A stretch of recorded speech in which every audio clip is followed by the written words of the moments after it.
할렐루야, 감사합니다. 오늘 저는 안희수 권사님의 수기 죽으면 죽으리라는 책을 잠시 낭독해 드리겠습니다. 수갑을 채워서 밖에 나온즉 성도들의 가족은 그 추운데 물벼락을 맞아 얼었는데도 불구하고 모두 예수 이름의 권세에어 업디세 천사들을 부르며 우리들이 나오는 것을 꼽아 기다리고 있었다. 어머니도 그 중에 섞여서 담대히 괴로운 빛이 하나도 없이 태연하게 서 있었다. 나를 권면하시는 이가 내 어머니도 권면하시는구나 하고 생각할 때 더 큰 힘이 솟아오르는 것 같았다. 돌아갈 때는 가족들이 따라오고 말하려고 하는 것 때문에 방해가 되어서 그런지 형무소에서 자가와서 우리를 다 실어갔다. 부장은 우리에게 너그러웠다. 새고랑도 안 채우고 삿갓도 안 씌우고 또 내가 노인 목사들에게 인사를 해도 너그러이 봐주었다. 그러나 나는 조심해서 말하지 않도록 했다. 목사들도 서로 말하는 것은 안 되는 것으로 알아서 서로 쳐다만 보고 말은 안 했다. 그러나 그 얼굴들에는 모두 평화가 있었고 자랑이 있었고 승리가 있었고 큰 희망이 넘쳤다. 이 사실이 그렇게도 내게는 위로가 되었다. 나는 그들이 애처로워서 칼로 간을 베는 것 같이 아팠지만 그들이 용감하고 희망에 빛나는 눈동자와 얼굴을 보니 내 아픈 것은 다 없어지고 한날 한때 천국문에서 만날 그 시간을 생각하게 되니 감격과 감동과 희망과 기쁨이 내 아픈 것을 다 씻어 없이 하는 것 같았다. 박간준 장로가 언젠가 순교의 인정은 사단의 살이다. 순교자에게 인정이 있을 수 없고 인정이 생길 때 순교라는 것은 없다. 라고 한 말을 다시 기억하였다. 순교할 때는 순교뿐이지 인정이 들어와서 마음을 약하게 하고 마비시키면 실패가 되는 것이기 때문이다. 몇 분도 안 되어서 형무소 차는 형무소 대문으로 들어왔다. 우리는 서로 헤어졌다. 노인 목사님들이 한 사람씩 줄을 서서 남감으로 들어가는 모양은 마치 소가 백정에게 끌려 도살장으로 들어가는 것 같이 처절하였다. 그러나 그들은 죽지만 그들의 영혼은 죽은 즉시로 주님 앞에 가서 큰 기쁨의 승리의 면류관을 주님께 받을 것이고 또 그들의 죽음은 이 저주와 모욕과 수치를 가져온 한국인 신앙 반역자들에게 따르는 예수인들에게 모범이 될 것이며 이로 인해서 이 땅에 부어질 재앙도 감해질 것이고 기독교 교회사에 찬란한 자랑을 남길 것이라고 생각했다. 그 명예롭고 장하고 영광된 이 반열 중에 나같이 미약하고 가치없는 여성이 있었다는 것을 생각할 때 나는 정말 이것이 나인가 했다. 여감으로 들어오는 문까지 남자 간수가 데리고 와서 안에서 맞이하는 여 간수의 손에 넘기어서 나는 면문을 통과하고 길게 뻗어있는 시멘트 복도를 걸으며 내 방을 향해 올 때 나도 도살장으로 들어오는구나 하면서도 속에 든든한 힘과 감사가 솟아서 기쁘기만 했다. 각색 재수. 간방문이 열리고 들어서자 새가 잠겨졌을 때 나는 가슴이 털컥 내려앉았다. 자, 이제부터는 죽는데 정말 잘 죽어야 한다고 생각이 되었기 때문이다. 우리 감방 수인들은 나를 보고 질문이 참 많았다. 그러나 그들의 말은 내 귀에 하나도 들어오지 않고 노인 목사님들 모습만이 눈에 보이고 그들의 얼굴만이 내 머리에 담뿍해졌다. 속히 내어다가 목을 자르든지 목을 매든지 죽였으면 그 얼마나 쉬운 일일까마는 이 악독스러운 일본인들은 그렇게 쉽게 또 그들의 악한 소문을 세계에 내어 보내지 않으려고 이 양같이 순한 목사님들을 하루하루 메어두고 굶기고 헐벗겨서 말려 죽이려고 하는 것이었다. 그러나 이 같은 일이 옛날부터 되풀이되는 일이니 또 그것이 주님의 뜻이라면 그것도 반가이 즐겨 받아야 하는 것이니 그가 힘을 주실 것으로 믿을 수밖에 없었다. 이후에도 새로 넘어오는 재수는 자꾸 많아져서 우리 방에도 10여 명이나 되었다. 허가 없이 창기가 되어 현장에서 잡혀온 여자들, 또 아편 중독자들, 사기쟁이, 무당, 갈부장사, 일본인 여자, 아이, 싸움에 남의 집에 불을 지르고 잡혀온 여자, 만주의 은장사, 밀수, 금, 장사, 시어머니 죽인 여자, 남 부끄럽고 귀찮아서 노망할머니 죽인 여학생, 남편이 의조 앞에 만들 때 도와준 여인, 의붓아들 죽인 여인 등이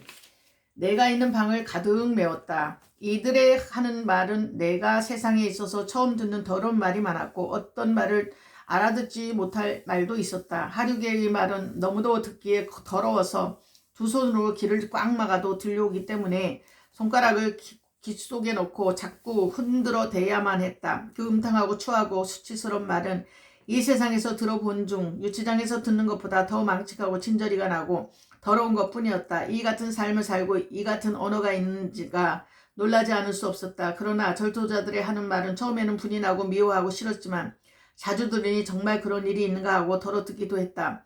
더욱이 절도자들이 밤이 되면 졸음이 안 와서 도둑질할 계획을 이렇게 저렇게 궁리하고 계획해가지고 그 생각한 대로 남의 것을 어떻게 묘하게 도둑질하는가 하는 기술을 이야기할 때에는 모두가 다 가슴을 죽이며 듣는 것 같았다. 제멋대로 이야기를 하는 이 죄수들의 말과 그들의 생활 내면을 알았을 때 나는 놀라지 않을 수 없었다. 창기, 나는 그 말만 들어도 더러워지는 것 같고 입으로 창기라는 말을 내는 것조차 천하고 수치가 되는 것으로 알아왔다. 살인자든지 하는 것도 우리 인간과는 무엇이 좀 별다른 그 어떤 무서운 존재의 것으로 알아왔다. 그런데 나는 그들이 그런 이들과 한 방에서 같이 먹고 같이 자고 같이 행동을 하고 같은 대접을 받고 같은 수인이 되었다는 일을 생각할 때 참 이상한 생각이 스쳤다. 인간 쓰레기통. 나는 드디어 인간 쓰레기통에 버려졌구나 하고 생각이 되었다. 그러고 나서 보니 그렇게도 딴 세상 인간 같던 이 천둥이들의 그 얼굴은 보통 인간의 얼굴이고 먹는 것, 자는 것, 말하는 것과 움직임이 다 인간이 아니었는가? 비록 그들의 말과 행동과 의욕은 달라도 그래도 그들은 나와 마찬가지 인간인 것임에 틀림없었다. 아, 인간이 어찌 이렇게 똑같으면서 또 어쩌면 그렇게도 다른가? 어느 날 아주 꼬치꼬치 마르고 쇠약해 보이는 창기 하나가 들어왔다. 그는 17살이라고 했다. 그저 보아서는 도무지 몇 살인지 알아낼 수가 없었다. 17살이라면 한창 피어오르는 앳되고 젊고 전신에 탄력이 넘치는 한창 시절일 텐데 이 소녀는 꺾여 말라 빠진 나뭇가지 같이 생기가 하나도 없고 주름이 온 얼굴에 깊이 자리를 잡아서 말라 빠진 얼굴은 몹시 비참하게 보였다. 두 손에는 칼로 벤 것도 같고 돌로 찍혀 터진 것도 같은 흠집이 그 빼빼 마른 사륙에 가득했고 목은 너무도 가늘어서 숨 쉬는 것이 보이고 말소리는 기운이 없어서 모기 소리 같았다. 나는 너무 그의 모습이 비참해서 창기라는 것을 알면서도 적지 않은 동정심이 내 가슴속에 움직이는 것을 느꼈다. 그의 가슴에는 100번이라는 번호가 붙어 있다. 그 이름은 애자였다. 나는 그가 아직 어리고 또 그렇게도 비참하게 보이는 거로 수인들이 이것저것 묻는데 대답하는 그의 말에 큰 주의를 모으고 들었다. 언제나 수인이 새로 들어오면 습관적으로 먼저 들어온 수인들은 새 수인에게 질문 공세를 하는 것이 예사가 되어 있다. 넌 무엇하다가 왔느냐? 언제나 이런 질문이 첫 질문이 되어 있었다. 그는 힘없는 목소리로 창녀질이 너무 싫어서 도망하다가 잡혀왔어요. 내가 창녀냐? 몇 재수가 똑같이 말한다. 내가 몇 살이기에? 응? 또 하나가 물으니 17살이에요. 언제부터 창녀가 되었기에? 응? 13살부터요. 왜 창녀가 되었어? 또 다른 수인이 물으니 그는 한숨을 길게 내쉬더니 엄마가 창녀로 팔려갔는데 병이 나서 손님을 못 받으니까 주인이 때리고 너무 돈을 내놓으라고 못 사게 하니까 저를 데려다 대신 놓았어요. 그래서 재촉하는 수인의 말에 그는 사연을 말했다. 그 소녀의 말에 의하면 어머니 대신으로 주인은 어머니를 내보내주고 자기에게 갈보지를 시켰다고 한다. 한밤에 손님이 많을 때는 20명 넘게 오니 너무 힘이 들어서 울면서 주인에게 손님을 못 받겠다고 하면 주인이 잡아매고 때리고 인두로 치지고 불꽃으로 옆구리와 발바닥을 찔러서 너무 무서워서 손님을 안 받을 수가 없었다고 했다. 그래서 병이 나고 피가 흐르고 해도 자꾸만 손님을 받게 되니 너무도 힘이 들어서 자기 주먹을 자기 이빨로 자꾸 물어뜯어서 손에 흠집이 그렇게 많이 났다고 하였다. 너무 힘이 들고 너무 아파서 밥도 못 먹고 아무것도 먹을 수가 없어서 밤이 오는 것만 무서워서 언제나 울고만 있다가 정말 병이 나서 다 죽게 되어 다시 손님을 받을 수 없게 되었을 때 주인은 그를 가두어두고 병이 조금이라도 나으면 다시 영업을 시키려고 기다리고 있었다. 그러던 어느 날 저녁 건넌방에서는 모두 저녁밥을 먹고 있을 때 의식이 들어 눈을 떠보니 방문이 열려 있었다. 온 힘을 다해 가만히 일어나 정신을 차리고 살금살금 나와서 뒷길로 빠져나가 어머니가 사는 집으로 도망해버렸다. 그날 밤으로 어머니와 둘이서 도망을 해서 외삼촌집 아궁이 속에 가서 숨어있다가 동틀 무렵에야 정거장에 가서 화물차 속에 숨어 그대로 만주로 실려갔다. 거기는 살 길이 없고 배고프고 춥고 다시 갈부가 되는 일은 너무도 무서워서 남의 집에 들어가 물건을 도둑질을 해서 살려고 했는데 두 번째 잡혀서 이리로 넘어왔다고 했다. 나는 그 말을 들을 때 아연했다. 그것은 마치 소설 같은 이야기였고 또 내 눈앞에 실제로 전개되는 무서운 광경이었다. 나는 놀랐다. 나라 없이 팔리는 비극의 동포란 이렇듯 처절한가? 인간, 나와 같은 인간이 나와 같은 감정과 신경과 본능을 가지고 살려고 하는데 그들에게 원치 않고 싫어하고 끔찍하게 하는 생계가 악마같이 그들을 잡아매고 따라오니 어떻게 해서 그 길을 그들이 면할 수 있을까? 나는 애자를 볼 때 내 어두웠던 눈이 활짝 열리는 것 같았다. 나는 옆에 가서 그의 흠집투성이인 손잔등을 쓸어보았다. 막 물어뜯었기 때문에 흠집은 수없이 났고 아직도 채 아물지 못한 자국이 많았다. 그의 얼굴을 자세히 보았다. 얼마나 힘이 들게 싸워왔는지 그의 얼굴 근육이 그 일을 충분히 증명하고 있었다. 나는 가슴이 뜨거워지며 자꾸 눈물이 나왔다. 그를 보고 불쌍해서도 눈물이 나왔고 또 내가 세상을 너무도 모른 독선적인 무지에 대하여 참회하는 눈물도 하염없이 내 뺨을 적셨다. 그래서 나는 어제 들어와서 한마디도 안 하는 또 다른 젊은 창녀에게 말을 붙였다. 그가 어제 들어왔을 때 수인들이 이것저것 물어도 나는 창녀요 한마디 했을 뿐 울기만 하고 있는 그녀도 무슨 곡절이 있지 않을까 생각되었다. 내가 극히 다정한 언사로 34번 하고 부르니 그는 웅크리고 있던 고개를 들고 나를 쳐다보았다. 지금까지 그에게 본체 만취하고 업신여기듯이 무관심 상태였던 내가 자기의 번호를 부르니 그는 얼굴을 들고 의아한 눈으로 나를 쳐다보았다. 일단 새 수인이 들어오면 먼저 들어온 수인들이 모두 나를 선생님이라고 부르고 있기 때문에 자연히 누구나 나를 선생님이라고 부르고 또 내 앞에서는 자기들 사이에 하는 것보다 매우 조심성 있는 행동으로 대했다. 그것은 누가 말을 해서 그런 것도 아닌데 자연히 그렇게 되고 말았다. 34번인 경희는 20세의 새파란 나이에 이렇게 되어버렸다. 내가 그에게 사연을 묻지 않았어도 내가 그의 이름을 물으니 그는 자기의 과거를 젖은 듯한 음성으로 침착하게 말했다. 말하는 언사와 태도를 보아서 그는 소학교 정도의 교양이 있어 보였다.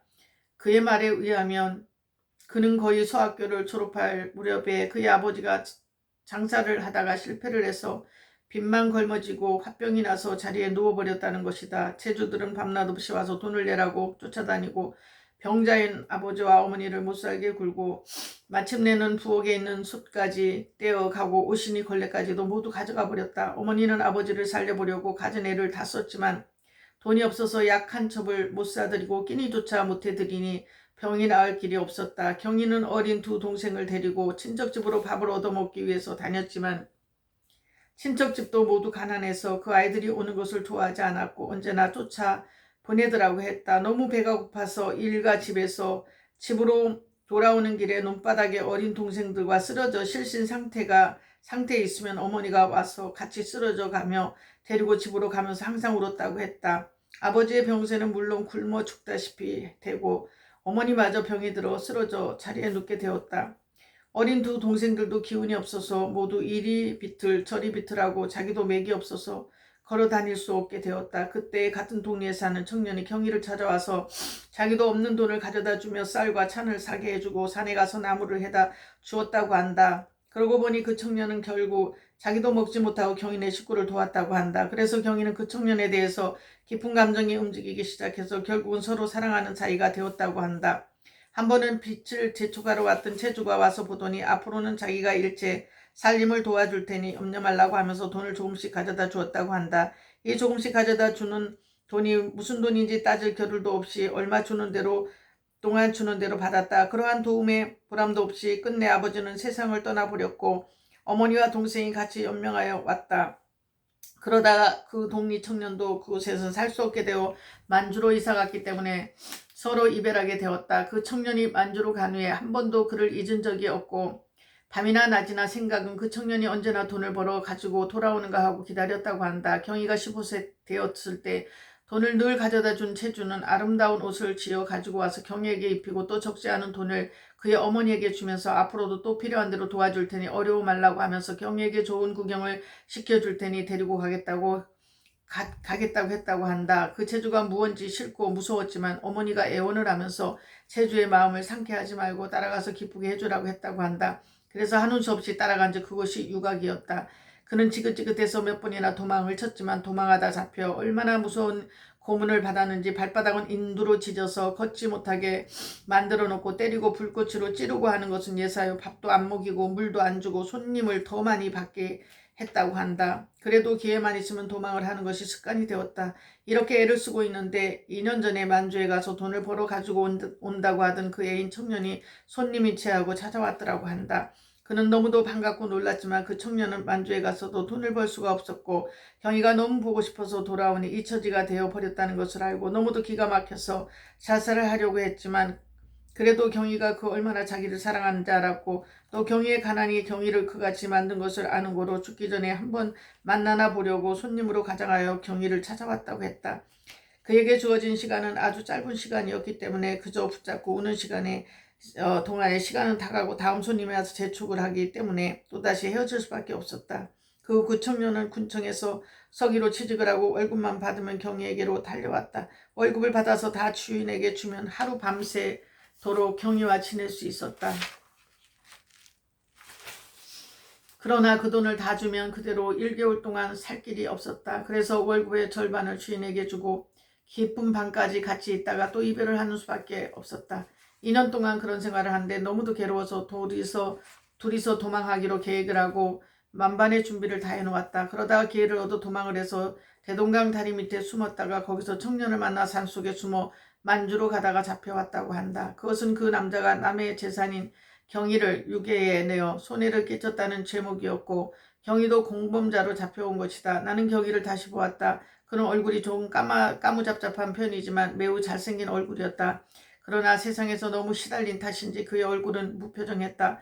울기는 울어도 슬픈 기색도 없이 울기만 했고 말을 하면서도 거의 아무 표정도 없이 시리에 찬 그대로였다. 그러나 그가 우는 것은 그 청년이 그리워서였고 그 청년과 영영 못 보게 될 것 같기 때문이라고 했다. 물론 어머니와 동생들을 생각하고 운다고도 말했다. 또한 자기가 다시 돌아가야 할 그 지긋지긋한 창녀 생활을 생각하여 운다고 했다.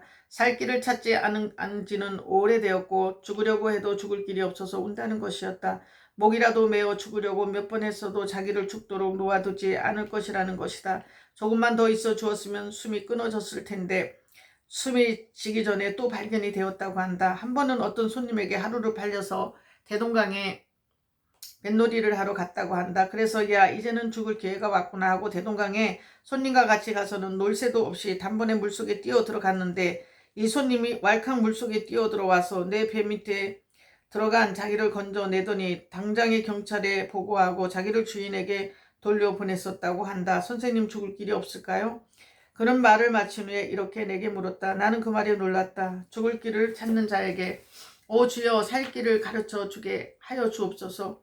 이것이 내 속에 뜨거운 부르짖음이었다. 지금까지 인간이 아닌 것으로 더러워하고 싫어해 온 그녀의 입으로 선생님 죽을 길이 없을까요? 이렇게 탄원해 왔을 때 내 마음은 놀라운 변화로 뜨거워지면서 내 동생처럼 외로워졌고 불쌍해졌고 측은하고 안타까워졌다.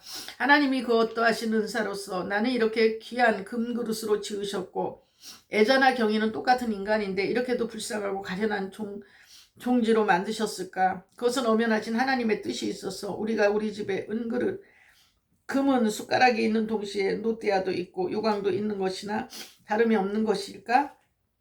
은그릇은 언제나 높은 식탁에만 오르고 귀하게 놓여지지만 노띠아는 언제나 낫을 씻기고 발을 씻기고 천이 쓰이고 그보다 더 천이 쓰이는 그릇이 각 가정에 있는 것을 생각할 때 나는 피조물로서 인간을 판단하는 것은 그 얼마나 모순된 일인가 하고 깨달았다.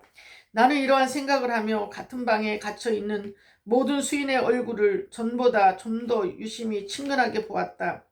아이들의 싸움에 화가 나서 자기의 아이를 때리고 도망한 아이의 집에 가서 불을 질러 집과 모든 것을 하루에 잃어버리게 하고 잡혀왔다는 벽촌에서 온 부인은 무언지 소박해 보였다. 그는 이 적은 밥을 한 입에 삼켜버리고 배가 너무 고파서 땅이 꺼질 듯한 한숨을 계속해서 쉬었다. 그는 강냉이나 감자를 한 소쿠리씩 담아서 한꺼번에 늘 먹어버렸다고 했다. 사발이나 밥그릇에 담은 것은 너무 적어서 소쿠리에 잔뜩 담아서 먹었다고 하니 이와 같은 어린애 주먹만한 한 덩어리의 썩은 콩밥을 먹은 후에 크고 넓은 뱃속이 그 얼마나 텅 비었을까 상상할 수가 있었다. 감방에서 가장 미움을 받은 수인은 한 50세 되는 무당이었다. 왜 그런지 제수들은 한마음으로 그 무당을 미워하는 것 같았다. 나도 그 무당만은 얼굴도 보기 싫었고 말소리도 듣기 싫었다. 구약에 보면 무당이나 신접한 자는 돌로 쳐 죽이라고 한 말씀을 기억하고 그 무당이 나와 같이 이 조그만 방에서 살고 있다는 것이 지긋지긋했다. 또 젊은 처녀가 있었는데 그는 해주 고등 여학교를 나오고 제법 잘 사는 집 과부의 외딸이었다. 그는 할머니가 나이가 많아서 노망을 하는 고로 친구들 사이에 소문이 났고 또 선을 보러 올 결혼할 남자에게도 수치가 있어서 그 어머니와 이모와 셋이서 할머니를 치마 고름으로 목을 메어서 죽이고 잡혀왔다는 크고 뚱뚱한 여학생을 얼굴을 자세히 보니 이해할 수 없는 감정이 내 속에서 요동하는 것 같았다. 여하튼 자기의 할머니인데 더욱이 외딸 손녀였던 만큼 할머니로서 그 얼마나 손녀를 업어주고 쓸어주고 보아주었겠건만 친구에게 부끄럽고 약혼자에게 수치가 된다고 노인의 목을 치마고름으로 메어 죽였다는 일은 너무도 잔인스러워서 이 창녀들에게 비길 죄가 아닌 것 같았다. 기생선화. 자나깨나 앉으나 사나 서나 담배하며 수다스런 기생선화를 나는 지금까지 내버려 두고 말도 한 번 안 했지만 그를 주의해 보기 시작했다. 아, 담배 한 모금만 빨아 쭉 들이마셨으면 하고는 벌떡 일어나서 좁은 방을 이구석 저구석으로 왔다 갔다 하며 어떤 때는 이 사람 저 사람 사이로 다니면서 담배 하며 못 견뎌 그는 마치 아편쟁이 기생 영선이가 몸을 줄이틀며 못 견뎌 하는 것이나 다름이 없었다. 그는 한참 돌아다니다가는 간수가 소리치는 약가맛이 시끄럽다 하는 소리에 다시 펄쩍 주저앉으면서 아, 담배 한 대만 누가 준다면 나는 장작이 다 부러져 없어지도록 매를 때린데도 맞겠는데 담배 한 대 누가 주면 집에 나가서 몇백 원이라도 준다고 혈서로 계약서를 써줄 텐데 아, 담배 실컷 피워서 내장을 담배 용기로 한번 꽉 채웠으면 그는 못 견뎌서 이렇게 한없이 떠드는 것이었다. 나는 제각기 짓거리고 한숨 짓고 성내고 하는 복판에서 찬송가를 제법 크게 고요히 불렀다. 나는 언제나 아침, 낮, 저녁으로 나 혼자 예배를 보았지만 이번에는 마음을 열고 좀 더 사람들이 들을 만치 소리를 내어서 찬송을 불렀다. 북적북적하던 내 감방은 내 찬송가 소리에 하나씩 조용해졌으므로 나는 계속해서 1절, 2절, 3절을 부르고 요한복음 10장을 외웠다. 성경을 누구나 들을 만한 소리로 외우니 모두 귀를 기울이고 열심히 들어주었다. 나는 눈을 감고 그들이 모두 들을 만한 음성으로 기도를 했다. 기도를 하는 동안에 몇 수위는 수근수근하기도 했지만 나는 주님 앞에 간절히 기도를 올렸다. 기도를 드리고 사람들의 눈치를 보니 몇 사람 특히 사기쟁이와 절도자는 코웃음을 치고 외면하고 있었고 몇 사람은 듣는 둥 마는 둥 했고 몇은 무엇인지도 모르고 멍하게 있고 살인자 화춘이는 심각한 표정으로 듣고 있었다. 선아는 그 소리 굉장히 좋은데요. 내가 부른 찬송가에 이끌린 것 같았다. 나는 곧 그에게 내 앞으로 가까이 오라고 한 후에 나는 음악을 공부했고 음악 선생이어서 좋은 찬송가 150장을 부를 수 있는데 좀 들어보겠어? 그는 미소를 지으면서 제일 좋은 것 하나 불러보시죠. 나는 자신있게 그러나 기도하는 심정으로 주님과 그 부자를 향해 호소하듯이 찬송을 불렀다. 저 높은 곳을 향하여 날마다 나아갑니다. 내 뜻과 정성 모두어 날마다 기도합니다. 내 주여 내 발 붙드사 그곳에 서게 하소서. 그곳은 빛과 사랑이 언제나 넘치옵니다. 계론과 재만 있는 곳 내 어이 여기 살릴까. 빛나고 높은 저곳을 날마다 바라봅니다. 의심의 안개 거치고 근심의 구름 없는 곳 기쁘고 참된 평화가 거기만 있사옵니다. 험하고 높은 이 길을 싸우며 나아갑니다. 다시금 기도하오니 내 주여 인도하소서. 내 주를 따라 올라가 저 높은 곳에 우뚝 서 영원한 복락 누리며 즐거이 노래 부르리. 내가 이 찬송가 5절을 다 부를 때까지 그는 조용히 듣고 있었다. 또 다른 제수들도 웬일인지 내가 찬송을 부르는 동안 모두 조용했다. 찬송이 끝난 후 그는 한마디 했다. 굉장하신데요. 나는 내 음성에만 매력을 느낀 것 같은 그에게 낙심을 하면서 음성만 좋고 불려진 말에는 아무 느낌이 없어? 왜요? 그 말이 기가 막히는데요. 나는 힘을 얻으면서 가령 어떤 말이라고 꼬집어 말 못해도 무언지 가슴을 콕콕 찌르고 칼로 가슴을 삭삭 베어 대는 것 같이 되는데요. 나는 그의 말에 대해서 만족하고 기뻤다. 나는 다시 좀 더 가까운 말로 또 한 번 부를까요? 한즉 단번에 네네 하고 좋아한다. 나는 다시 호소하고 부르짖는 심령이 되어 그 높은 보좌를 향해 가슴을 열고 여호와 내 아버지 높으신 곳을 향하여 계속해서 다시 5절까지 다시 불렀다. 부르는 동안에 가슴이 뜨거워지고 내 심령의 호소는 이 찬송가 9절에도 너무도 적절하게 잘 표현되었으므로 통해에 설움이 솟았다. 부르고 나서 선하를 보니 그도 눈물이 그 큰 눈에 담뿍해서 뚝뚝 떨어졌다. 그리고 그는 내게 애원하는 표정을 하더니 선생님 그 노래 내게 좀 가르쳐 줄 수 있을까요? 나는 기쁜 마음으로 가르쳐 주기만 해요. 이 찬송뿐 아니라 내가 애운 150장의 찬송을 모두 가르쳐 줄 수도 있지. 그럼 이제 부른 노래 한 번만 더 불러주세요. 나는 먼저 가사를 애우게 했다. 그의 곡절을 몇 번 불러주었더니 그는 단번에 따라온다. 몇 번 더 불렀더니 그는 쉽게 혼자 부를 수 있게 되었다. 나는 얼마나 놀랐는지 모른다. 속히 배우는 음악에 대한 능력이라기보다는 그의 목소리의 매력이었다. 그는 신목종인데 그 꺾어 넘어 부르는 음묘와 또 흐르는 물소리 같은 음량에 나는 놀라지 않을 수 없었다. 그는 내가 하듯이 눈을 높이 하늘에 향하고 꼭 내가 하는 모양대로 경건히 앉아서 거룩한 모습을 하면서 저 높은 곳을 향하여 날마다 나아갑니다 하고 제법 잘 부른다. 나는 그가 곡조를 몰라 멈출까 싶어서 나도 따라서 같이 불렀다. 가사를 미리 따로 애웠지만 부르는 동안에 말이 이어지지 않는 고로 내가 지도해 가면서 작은 음성으로 부르고 그는 제법 잘 따라왔다. 그는 계속해서 부르고 또 부르고 자꾸 불렀다. 곡조를 다 능란히 외웠고 가사를 놀랄만치 빨리 외웠다. 부르고 나서는 언제나 한숨을 쉬고 또 부르고 불러서 완전히 자기 것이 되었다. 나는 그의 열성에 감탄했다. 그의 말에 의하면 그는 노래와 춤으로 유명한 기생이었는데 어떤 미남자를 만나서 결혼했더니 동네에 있는 소학교 선생이었다고 한다. 그리고 알고 보니 그에게는 처자가 있어서 결국 그의 첩이 되었는데 남편이 너무도 사랑해서 자기를 위해서 돈을 더 벌려고 아편 장사를 시작했고 그 때문에 자기도 잡혀왔다고 한다.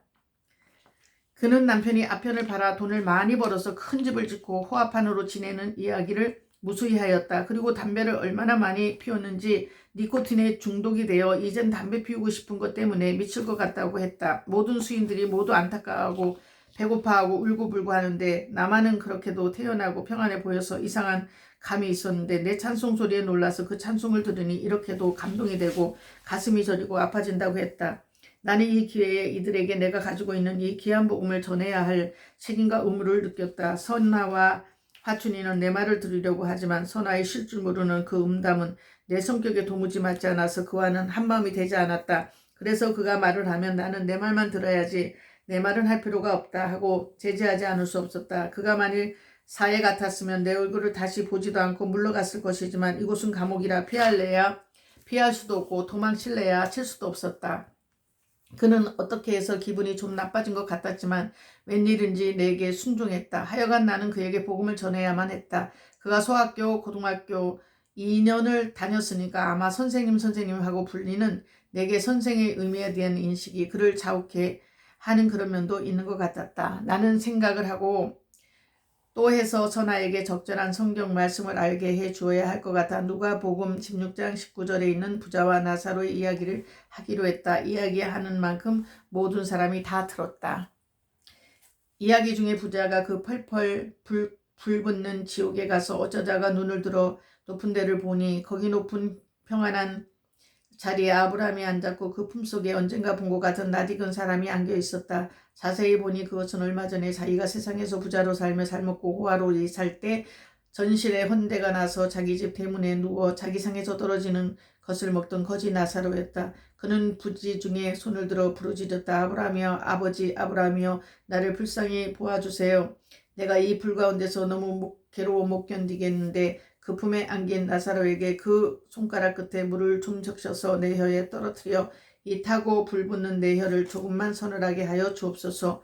아브라함은 냉정했다. 너는 내 마음대로 잘 먹고 잘 쓰고 잘 살지 않았느냐? 생각해 보아라. 나사로는 그 얼마나 비참했던가. 너는 너 하고 싶은 대로 다 했기 때문에 너 갈 곳으로 갔는데 무엇이냐? 더욱이 너와 나 사이에는 넘어갈 수 없는 큰 구렁이 있어 너는 내게 못 오고 우리는 내게 갈 수 없다고 하니 부자는 모든 것을 기억했고 알았기 때문에 더 호소할 수 없었지만 생각하니 자기의 5 형제가 꼭 자기같이 거랑방탕하고 하나님도 모르고 진리도 알려고 안 하고 제멋대로 살고 있는 것이 기억이 되었다. 그는 다시 소리를 높여서 고함을 지르며 아버지 아브라함이여 그러면 한 가지 부탁만 들어주세요. 제 형제가 5이 있는데 그 형제들은 이렇게 될 줄을 모르고 제 맘대로 살고 있으니 나사로를 제 집에 보내서 내가 지금 어떻게 고통 중에 있는가를 알려 그들이 여기에 오지 않도록 해주소서. 아브라함의 대답이 세상에는 교회도 많고 목사와 전도인과 다른 훌륭한 믿는 사람들이 많이 있으니까 그 사람들에게 다 들을 것이다. 부자는 음성을 더 돋우면서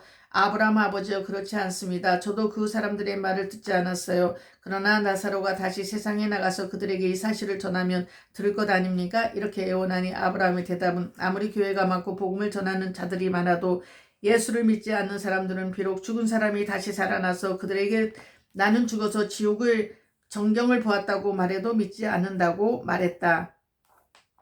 나는 이와 같은 예화를 들으면서 가만히 반응을 살폈다.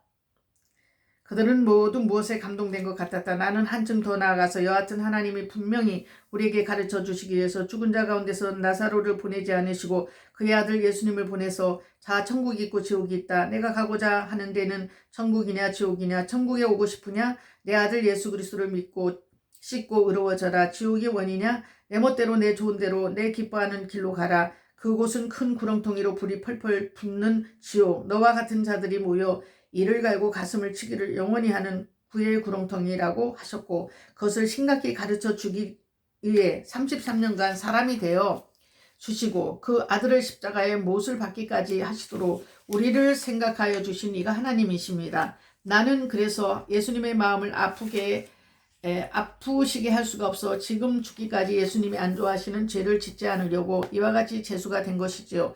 나도 사람이고 나도 젊었으니까 하고 싶은 것도 얼마든지 많고 이런 감옥살이가 지긋지긋하고 싫지만 나는 이보다 지옥이 더 무섭고 또 내가 하고 싶은 모든 것보다 더 좋은 일이 많은 천국에 영원히 살기를 위해서 이렇게 낮아졌지요. 그렇지만 나 같은 것이 예수님을 믿고 이렇게 재수가 되었다는 일은 내게도 굉장한 벼슬 같아서 사실 영광스럽고 한없이 기쁘지요. 내가 우는 것은 배고프고 추워서 보다 감사해서 우는 것이니까요. 오직 예수님이 나와 같이 해주시니까 말이에요. 나는 말을 마쳤다.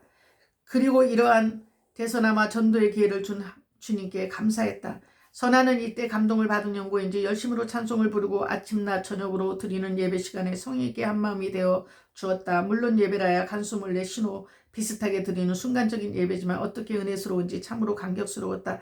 주로 아침에는 바쁘니 간단하게 예배를 같이 보고 낮에는 나 혼자 예배 보고 저녁에는 같이 가만히 찬송을 부르고 또 성경에 쓰여있는 중요한 구절을 다 같이 외우도록 권면하였다. 그리고 시간이 있는 대로 성경에 기록한 이야기, 신앙가들의 이야기, 하나님이 어떻게 사람을 찾아오셨는지에 대한 이야기, 왕들의 이야기, 좋은 왕, 못된 왕, 좋은 사람, 나쁜 사람, 사기를 하나씩 생각해서 이야기해 주었다. 나도 모르는 동안에 감방은 달라졌다. 새로 들어오는 수인에게는 그들이 어떻게 조심해야 하는지에 대해 가르치고 내가 말을 할 때는 모두 조용해졌다.